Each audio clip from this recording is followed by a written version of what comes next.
My guest today is Michael Pope. I've worked with Michael for many years. He has been in the energy industry for almost 4 decades, and 4 decades at Shell as well. Great to catch up again, Mukesh. Thanks for inviting me.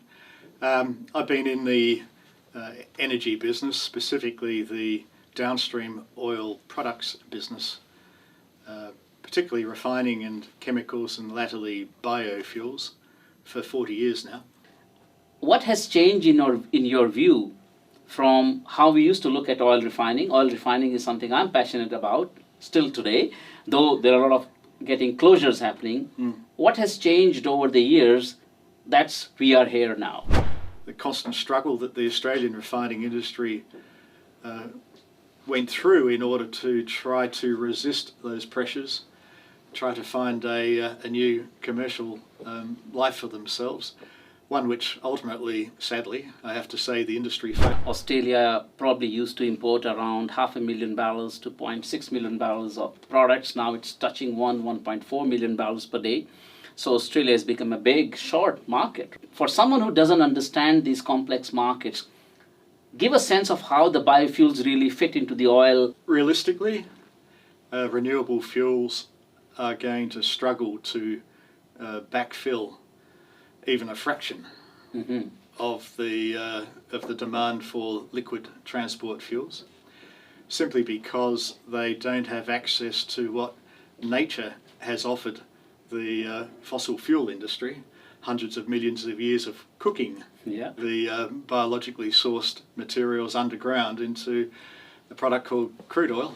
And the reason I came back into the business after my brief retirement was I was fascinated by what technology was required in order to perform that transformation which nature took 100 million years to perform in the passage of 5 or 10 minutes through a process plant. Is there something special with Australian markets or Australian resource that makes Australia a higher success of succeeding in the biofuel side? The Australian Defence Force has issued a couple of papers which express their concern about supply security, and that doesn't just mean fuel reserves in tanks, of which Australia is notoriously lacking. The other great advantage of Australia, I think, which is a differentiator, is the capacity to generate biomass. Though from a scale point of view, I think that's where scale and technology. So let's hear, what do you think of that? We must touch on scale. So it would take at least 100 such plants. 100 such plants. In order to serve the Australian low-carbon liquid fuels consumption. What gets wrong in the analysis that sometimes we go towards one direction and then we have to cut back and people understand? 90% of the fabled Australian biomass generation potential is in the form of diffuse solids, heavily contaminated with things which don't make a positive contribution to the generation of ultimately low-carbon liquids. Somebody who's in university, who is looking at the bio side, the low-carbon side with excitement, and I think this matters. This is an important topic which matters for the younger generations. Sure does. Is this an exciting area to go and study a lot more about bioenergy, biofuels? What kind of competencies, analysis would you say through your long journey, your experience, practical things which come in your mind? Do this, and that's how we can avoid this analysis paralysis traps or pitfalls. One of them I just mentioned. What are the key facts or beliefs which the decision makers need to accept and subscribe to in order to drive a decision one way or another? What's in your experience has been the usage of AI, and to a young person who is watching, analyst, who may not have the full long years of experience like you, what would you say? I would argue that those of us in companies which are producing renewable fuels, although it comes out as a litre of hydrocarbon, what we're really producing is carbon dioxide abatement. XAnalysts. Empowering analysts, transforming markets. Hello everyone. Welcome to Xploring the Energy Markets podcast series. I'm Mukesh with XAnalysts. The purpose of the podcast is to distill the insights, the experience, the knowledge from the energy markets experts across the globe. Also, the ambition of the podcast is to enable high quality analysis among the future analysts by sharing knowledge, experiences based on hard facts, hard data, and equally creative original thinking. My guest today is Michael Pope. I've worked with Michael for many years. He has been in the energy industry for almost 4 decades, and 4 decades at Shell as well, in various roles, starting with operating refineries in Australia, lots and lots of strategy work, working as well in the UK, and he's a very well-traveled man and dealt with many difficult topics. He has seen the journey of refineries going through transition to closures, to sales, and a lot of portfolio action. Today, Michael is a technical director and really excited and working on the biofuels projects in Australia. For the last 2 years, Michael has been working on something different, low carbon liquid fuels development projects in Australia, sustainable aviation fuel projects in Australia. We'll get into a lot of questions, Michael. The idea is to inspire the younger generation. The idea is that they benefit from some of the wisdom, some of the insights you will share. But before we do that, I'd like to hear from you. Share a little bit about your journey. It's a long journey, so good to hear from you. Great to catch up again, Mukesh. Thanks for inviting me. I've been in the energy business, specifically the downstream oil products business, particularly refining and chemicals and latterly biofuels, for 40 years now. Yeah, 40 years. So I started in an oil refinery in southeastern Australia in 1983, chemical engineer. My career with Shell was really in 2 parts. First half of it was classic looking after the process, be it as a technologist in support of day-to-day operations, developing projects.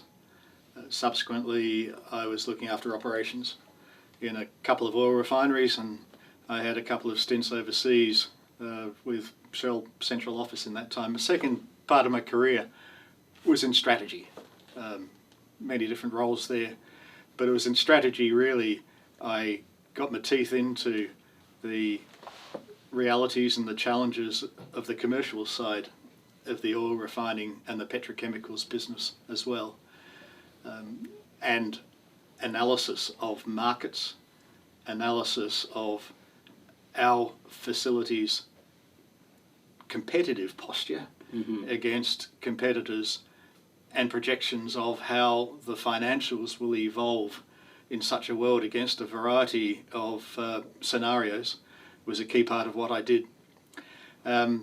Obviously, I was also involved in major projects during that time and in portfolio evaluation, which led, for people who would know the journey that Shell Refining has been on, to quite a few refinery divestments and sales. Here as well in Australia? In Australia, 2 refineries indeed. One of them closed in 2011, the other one was sold in 2013. Still operating, by the way. I then briefly retired and was invited back by several ex-Shell colleagues into the renewable fuels industry. Now working with a project development company, a startup, seeking to put new production facilities on the ground in Queensland with a focus upon sustainable aviation fuel and renewable diesel made out of Australian-sourced biofeedstocks. And obviously we can talk much more about what I've learnt about the technology and the regulatory environment and the commercial opportunity in that space. Now, fantastic, Michael, and I think you mentioned about the latest part where you're involved in the bio side. I was reading just today some news headline, waste is new oil, and how Australia can really leverage a lot of the bio side of the things. We'll get into those. But let me start with, I know you mentioned you worked in strategy and had an opportunity to look on longer horizons, like kind of analysis. What has changed in your view from how we used to look at oil refining? Oil refining is something I'm passionate about still today, though there are a lot of getting closures happening. What has changed over the years that's we are here now? Well, the industry's been through a massive journey in the 4 decades in which I've been watching it. When I started in the Australian refineries in the early 80s, it was still pretty much a regulated market. We were obliged to process Australian crude oil, and the margin that we gained from doing so was pretty much ordained by federal government. Liberalisation was the key theme for the next 10 to 15 years. Subsequently, the emergence of very large and sophisticated refineries, especially in this hemisphere, the Asia-Pacific area and the Middle East, and their desire to find lucrative markets to place their surplus of high-quality fuels. The constant struggle that the Australian refining industry went through in order to try to resist those pressures, try to find a new commercial life for themselves, one which ultimately, sadly, I have to say, the industry failed by and large. Okay. And we can talk about why. When I went to Europe, though, I spent the last 6 years of my career in Shell, and I was there exposed to, well, you might say similar pressures in Europe, but compounded by the desire of the European governments and the European community in the latter part of the last decade to decarbonise. So that headlong rush into penalising refineries for their CO2 emissions and, more pointedly, reducing fuels consumption obviously had a major shakeout effect in the European markets as well. They also, of course, faced the pressures of exports, especially from Russia, the Middle East, and from the US into their core markets, and an increasing imbalance between the fuels which they were designed to produce and the demand profile of the European markets. So that's an enormous journey. I think most pointedly, of course, in the last decade, the last half a decade especially, it's all been about decarbonisation, about seeking to find a way to respond to societal pressures towards net zero, and questioning basically whether there was a way in which legacy refineries could be adapted in order to make a meaningful future in such a world. Well, that's an interesting topic. Australia probably used to import around 500,000 barrels to 0.6 million barrels of products. Now it's touching 1.4 million barrels per day. So Australia has become a big short market, right? And of course, refineries are closing. So in this kind of a scenario, let's straight jump into how do you see the bio side? I was looking at some numbers, and you can correct me. Some of the SAF plants or biodiesel plants, the numbers are in few KBDs. Correct. Versus where we need in thousands of KBDs. So for someone who doesn't understand these complex markets, give a sense of how the biofuels really fit into the oil or the hydrocarbon sort of the chain. Realistically, renewable fuels are going to struggle to backfill even a fraction of the demand for liquid transport fuels, simply because they don't have access to what nature has offered the fossil fuel industry, hundreds of millions of years of cooking the biologically sourced materials underground into a product called crude oil, which we know is relatively easy to pull apart through distillation and treating processes and a bit of cat cracking here and there, hydrocracking, in order to turn into the product slate that the world needs with the qualities that the world needs. On the contrary, if one tries to do it through the biofuels route, you're taking a very raw liquid out of nature, carbohydrate, not hydrocarbon. Okay, carbohydrate. The message there being there's a bunch of oxygen atoms that need to be got rid of. The aim is to, and I'll differentiate here between, if you like, the first round of biofuels and that which is being pursued now. The first round of biofuels was epitomised by ethanol as a direct blend stock into gasoline, and biodiesel, which is essentially a methyl ester.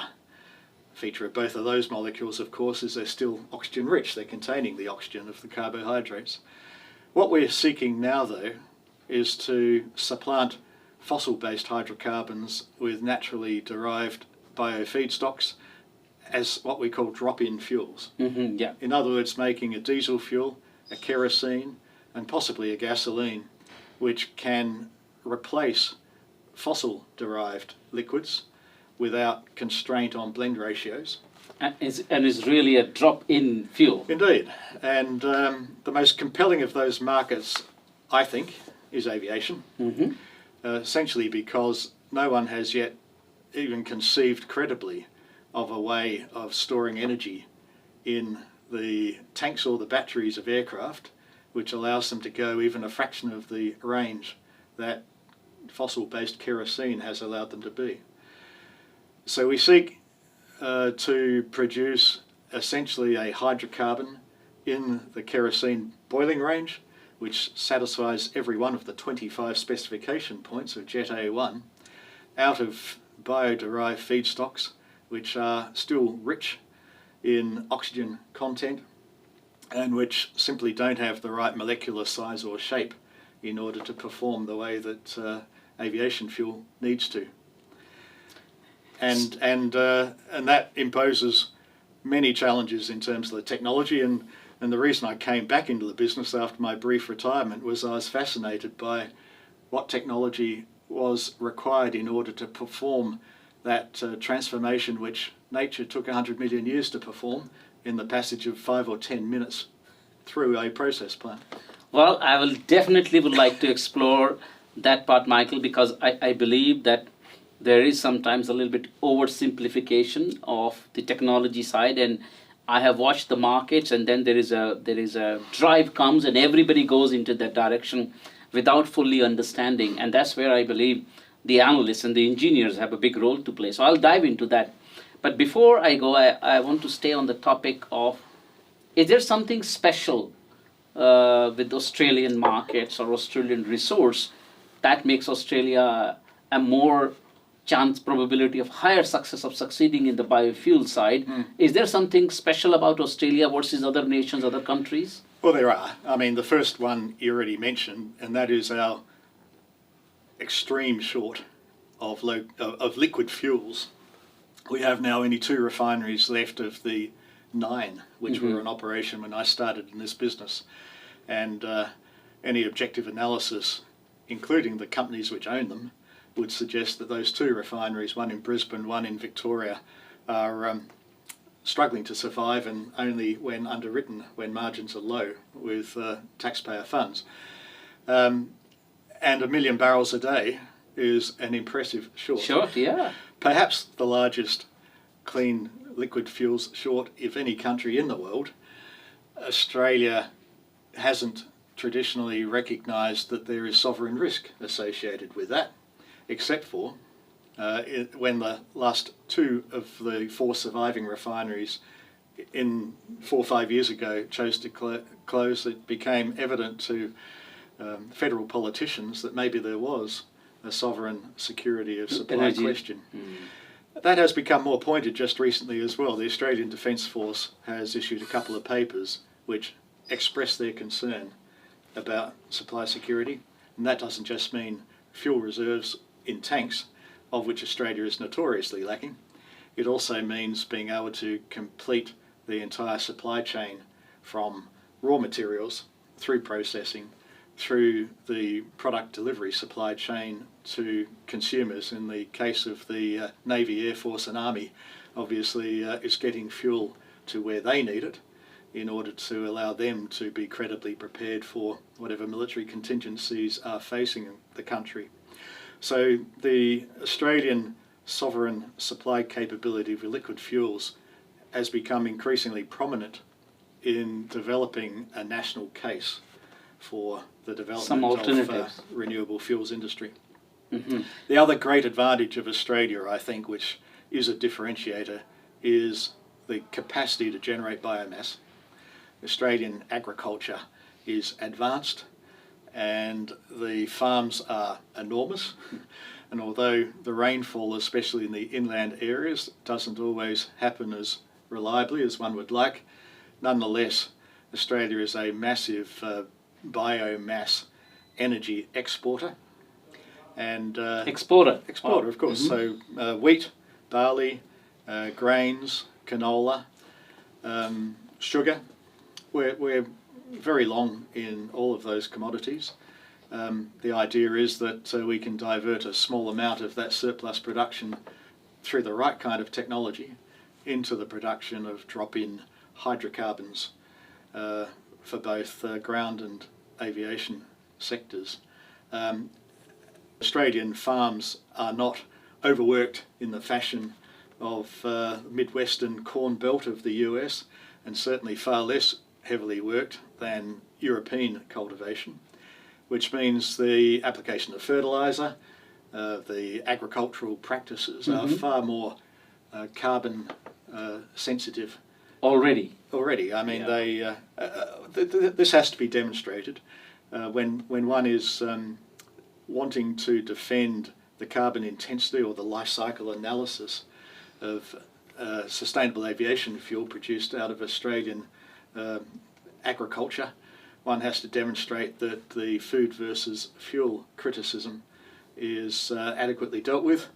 In other words, the generation of the biomass is not taking food from our or export markets' mouths, and that there isn't an excessive generation of greenhouse gases associated with the cultivation process. We think, and the CSIRO, the Australian Scientific Organisation, give a lot of credence to this, that we can find a case why biomass grown for those purposes in Australia is particularly advantaged in terms of a life cycle analysis over that supplying foreign low-carbon liquid fuels production regimes. Okay. Well, I think you bring a very important point that one, Australia is a big shot, so there is a risk from energy security. Plus, Australia has the advantage of being a big producer of the bio, in terms of the raw materials, and Australia, at least for its own purposes, can convert some of those biomass towards the fuel side, and then provide an alternative. Though from a scale point of view, I think that's where scale and technology. So let's hear, what do you think of that? We must touch on scale. Yeah. And indeed it's a challenge. An average Australian refinery was 100,000 barrels a day, by no means large in an international context, and 8 of those served Australia well for the 50 years in which that number of refineries was in operation in the country. A medium to large low carbon liquid fuels plant, a bio plant, is of order, and excuse me for mixing up the units, 500,000 tonnes per annum of production. Many are going to be smaller than that because they're dealing with biomass resources as feedstock, which simply can't be gathered and aggregated, even to the scale necessary to feed a 500,000 tonne per annum plant. So it would take at least 100 such plants. 100 such plants. In order to serve the Australian low carbon liquid fuels consumption. Australia certainly has none of the capital or the construction resources, the people and the engineering capability to put such plants on the ground. Probably not even in the next 30 years are we able to.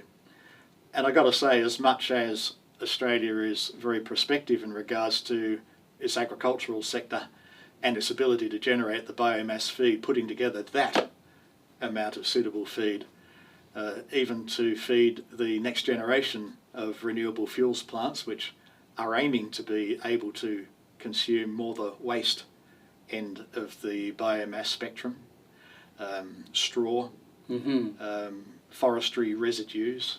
Wow. Municipal solid waste is even being pursued.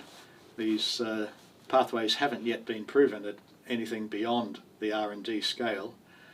Even if we put together the complete package of 8 or 10 such combinations of feedstock and conversion technologies, I can't foresee a moment in which Australia can become fully self-sufficient in its low-carbon liquid fuels supply versus demand. Well, okay. Well, that's quite a take, and you're right. The numbers. I was looking at some numbers, and probably my understanding is that a plant of SAF or bio 100 million liters per year would amount to maybe 1.5, 1.7 kilobarrels per day, whereas we are consuming 600,000 kilobarrels per day of diesel and those kind of products. So scale is one. Let me ask a different take, Michael.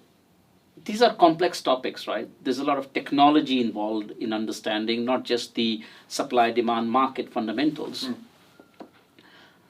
We are analyzing, a lot of people are looking at these markets. What gets wrong in the analysis that sometimes we go towards one direction and then we have to cut back and people understand. So we give a take of not just the market, but how the market has been understood and analyzed. What have you seen?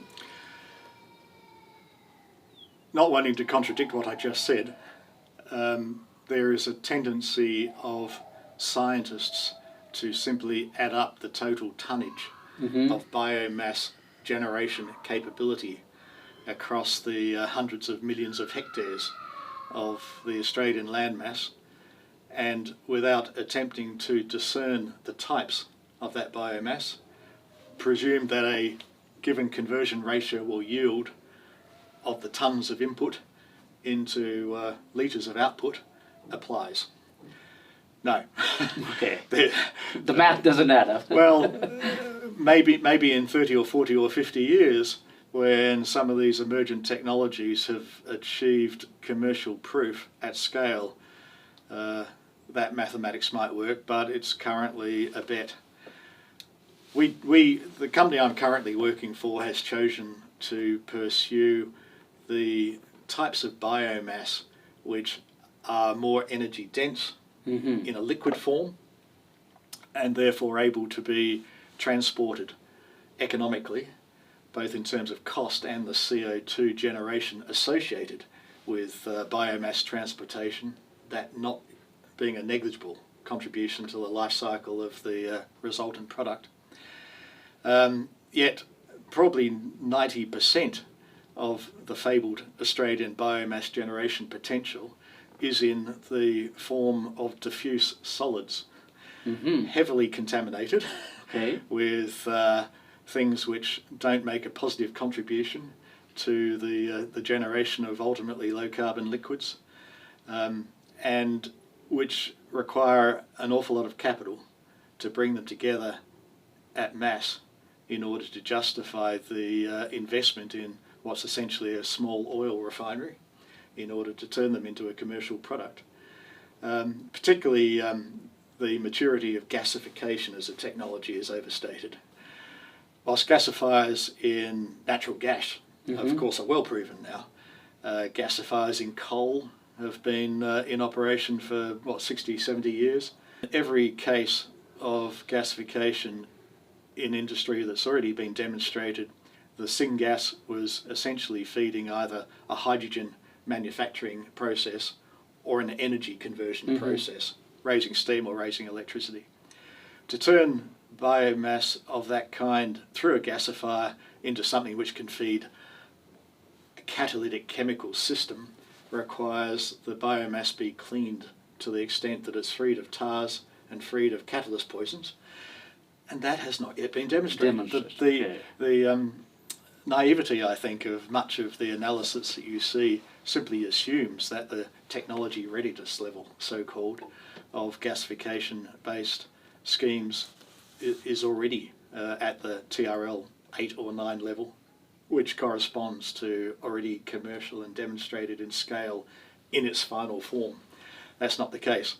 So at the moment, the nascent Australian low-carbon liquid fuels, renewable fuels industry, although of the 15 projects I know of, which are working across the board in regards to the varieties of biomass that they seek to feed, many of them are dependent upon a gasification front end. And therefore, as a company which has chosen to concentrate the opposite, we're taking already available concentrated liquid fuels, be it vegetable oils, tallow, ethanol. We're much happier with the bankability of the project, of those projects. Yeah. Well, now I think you bring a big point that any analyst who is looking at this market, right, needs to not just look at the biomass is not crude oil. Just put in an oil refinery. There is a lot more, and technology is not yet proven. Yeah. So the numbers can get hyped up. The quality is absolutely key. Key. Okay. Yeah. Perfect. So with that in mind, let me ask a question which I have in mind is somebody who's in university, who is looking at the bio side, the low carbon side with excitement, and I think this matters. This is an important topic which matters for the younger generations. Sure does. Is this an exciting area to go and study a lot more about bioenergy, biofuels, and why? What would you say? Well, it is. I mean, the simple practical observation is amongst the emerging generation of engineers, few of them are not interested and not wanting to specialise actually in something which is more appropriate for climate change. Decarbonisation is an absolute mission of the emerging generation, and it's not hard for us to find recruits when we seek them. Of course, hardened industry types like me knock some of the enthusiasm out of them quite quickly when we have the conversations like I'm having with you, recognising that there's a lot of hype and the technology readiness level of many of these renewable fuels pathways is far below that which is naturally enough being claimed by their proponents. But nonetheless, those who survive after that initial round of disappointment we find to be extremely enthusiastic and effective contributors. We just try to seek them to understand that in the end taxpayers aren't going to fund much or any of these projects. In the end they need to generate a commercial return, and therefore de-risking is absolutely key in order to attract both debt and equity into these projects. So what kind of, that brings to me this thought that yes, as you're mentioning that this is an exciting field, yes, hype, but I think the mission is also quite clear. I would say that I come from a bit of a trading background, and you need to understand agriculture commodities in order to possibly do better oil trading in future, because now oil and crude oil and the bio is connecting the agriculture and the oil, right? What kind of competencies, analysis would you say through your long journey, your experience, you found very useful, which every person should strive to learn and become some depth and excellence? Well, firstly, you need to ground yourself in gaining a personal understanding of the way that supply interacts with demand. Okay, that's the first basic, yeah. But it's not one to be neglected, and often a personal awareness of how markets work through the mechanism of price in order to bring supply and demand together is one which is not innate, one which university doesn't necessarily teach you either. In fact, if I look at pathways of my career, it was probably 2 decades into my time in the oil refining business before I started to understand that refining margins didn't arrive randomly or by accident, but they actually arrived through precisely the mechanism of a cost of supply at the increment needed to satisfy the last barrel of demand.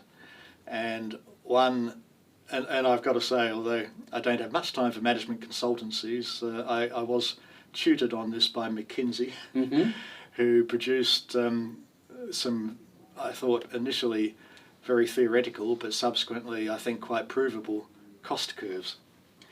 They demonstrated that by looking at history, you could explain the journey that refinery margins followed by understanding what the shape of the cost curve looks like.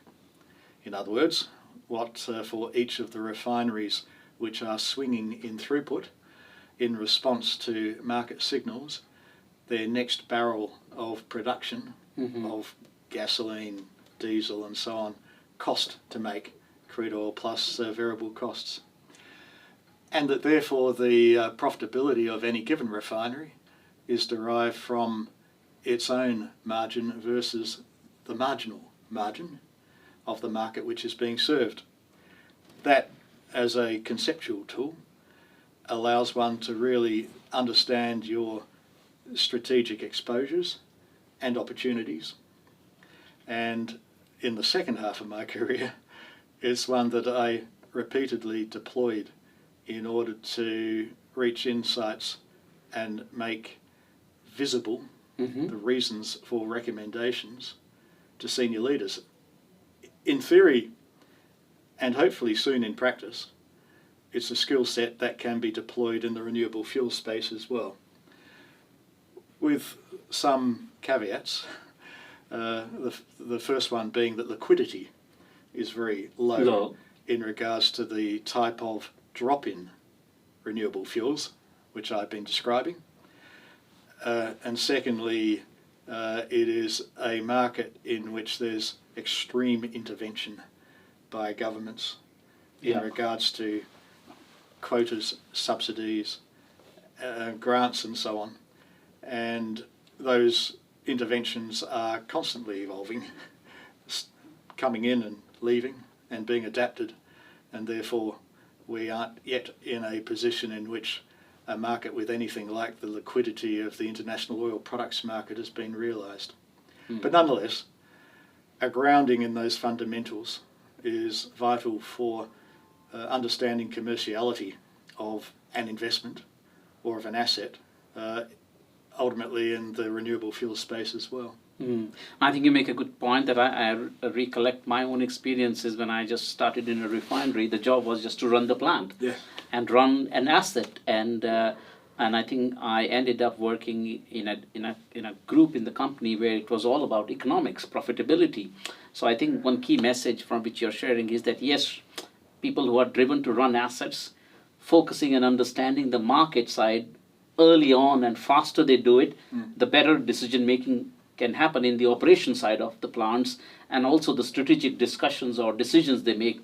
So if that takes a long time in an oil side, it'll take the same long time in biofuel side. So because I think doing analysis and thinking about the market is one thing, but to communication and really getting decisions done. Any person's stories come in mind. Well, you hit on the key point here, isn't it? No matter how deep is your comprehension and your analytical power in being able to understand and even project commercial performance of assets, one's ability to convey that to senior decision makers who after all are commissioning this work, they are the point of this work, is dependent upon you putting yourself in their place.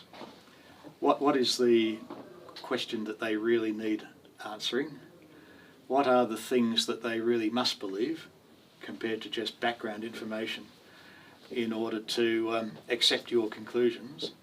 What risks are associated with those conclusions, and what stakeholders who may have a different point of view ought you spend time, maybe more time than you spend in analysis, talking to, helping them understand your conclusions, and you understanding the culture in which they're coming from and the prejudices and the deliverables that are part of their job. And oftentimes you'll find them in conflict to the conclusions that your analysis shows. So they're busy people as well. Yeah. There's no point in sending them 100 slides when 5 offer sufficient information to inform the choice that your analysis is pointing towards.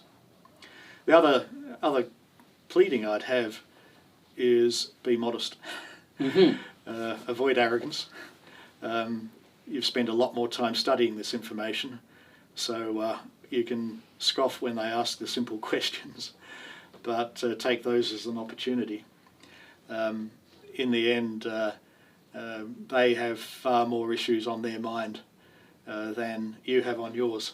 So make sure that you are dealing with the senior stakeholders who have commissioned you to do this work sensitively, and are able to accommodate the many divergent and sometimes internally contradictory challenges that they're needing to deal with.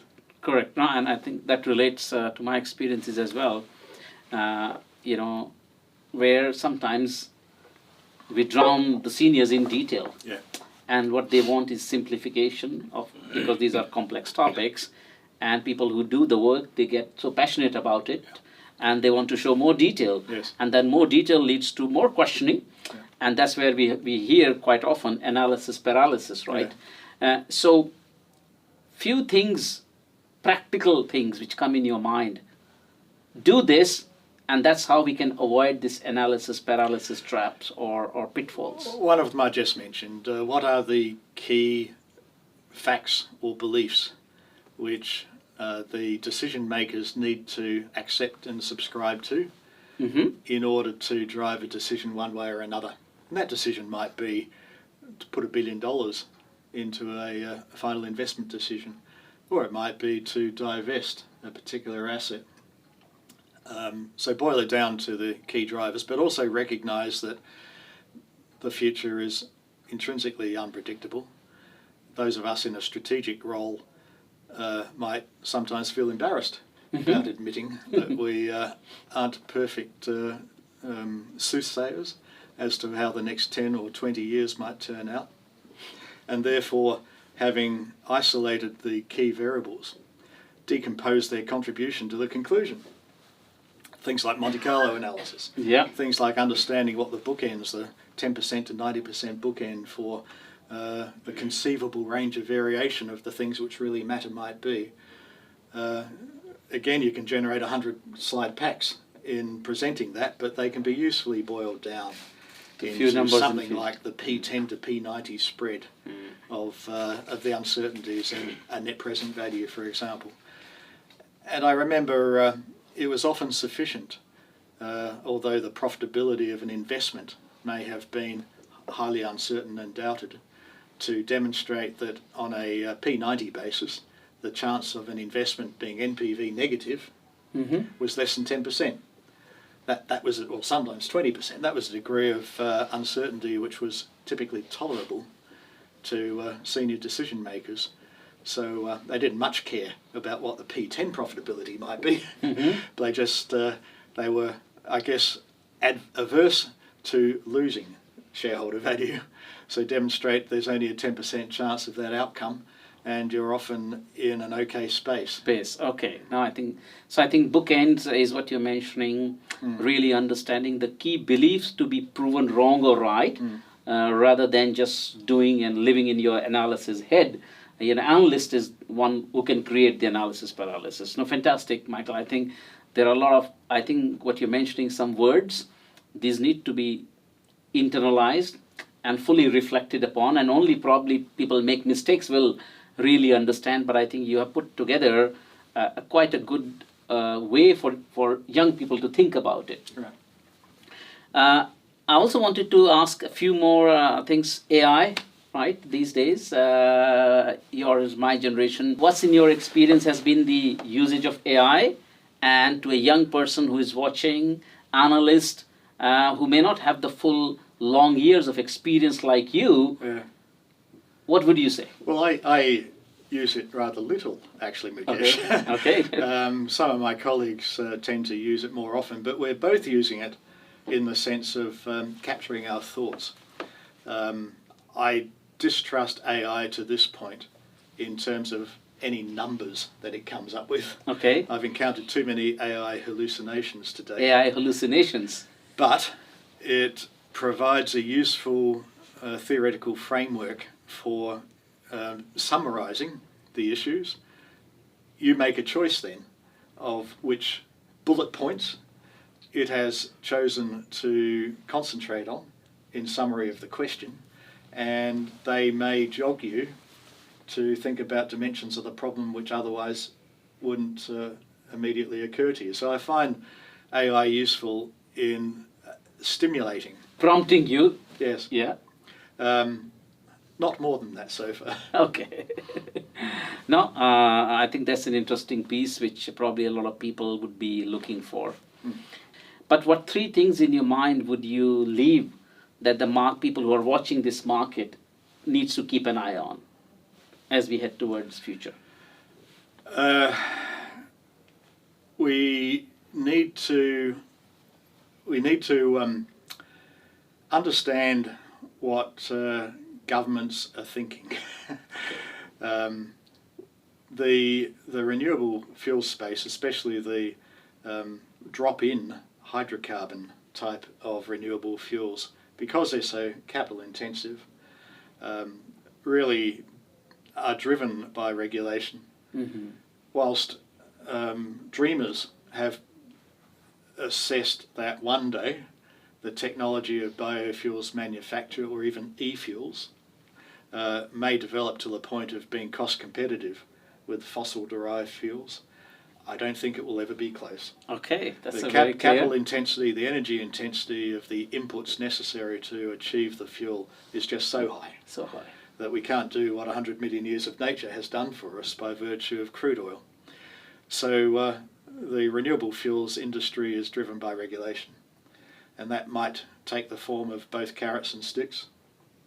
Sticks are penalties for not complying with increasing mandates and quotas for the incorporation by fuel suppliers and fuels consumers of renewable fuels into their fuel mix, which typically increase over time. And the carrots, of course, are grants and production subsidies, tax rebates, and the like. So being able to read the tea leaves on the way that government policy might evolve, especially in democracies where governments have a habit of changing rather frequently, and even in places like the European Union, where they've put very strict, stick-heavy rules in place, they are struggling to get that ratified amongst all 28 countries that individually need to put in place the enforcement penalties. Plus they're changing their minds. They are recognising that sometimes a regulatory environment full of sticks just doesn't stimulate capital to come and invest as they hoped it would. Companies which are supplying fuel might simply choose to exit rather than invest. And no one can force a company to be a marketer of any sort of fuel in any particular country. So it takes a particular skill to understand how regulation, which is absolutely fundamental to the investment case of renewable fuels, is going to change over time, because change it surely will. Well, I think you probably summarized it well, that there is a lot of policy side analysis, there is technology side analysis which needs to be done, and also become subject matter experts on the raw commodities, raw agriculture side, so that you understand the biomass. So the second skill set which is necessary, I think, for people working in this space is life cycle analysis, understanding life carbon. cycle analysis. I would argue that those of us in companies which are producing renewable fuels, although it comes out as a litre of hydrocarbon, what we're really producing is carbon dioxide abatement. The commodity which the market is going to ultimately assign a value and a price to is carbon dioxide, which didn't come out of their use of the fuel, compared to if they were still using the fossil equivalent of that. Again, it's an area in which regulation is not stable. For example, the food versus fuel conundrum continues to exercise regulators around the world as to how one should account for the food which potentially is not being made in a particular farm, and therefore how much carbon dioxide is emitted in the establishment of a new agricultural area to make the food which is now being turned into fuel. It's called indirect land use change. Wow. It is a complex discipline in itself, and I'm sure many PhDs have been and are yet to be written on that subject. But to understand life cycle analysis in terms of carbon dioxide equivalent emissions associated with every megajoule of the fuel which is produced is absolutely key to being able to choose the feedstock and choose the production technology that make for a bankable investment. Well, fantastic, Michael. I think thank you so much. What a pleasure. I think life cycle analysis could be another topic to dig deeper. Sure. Michael, thank you very much. Thanks, Mukesh. XAnalysts. Empowering analysts, transforming markets.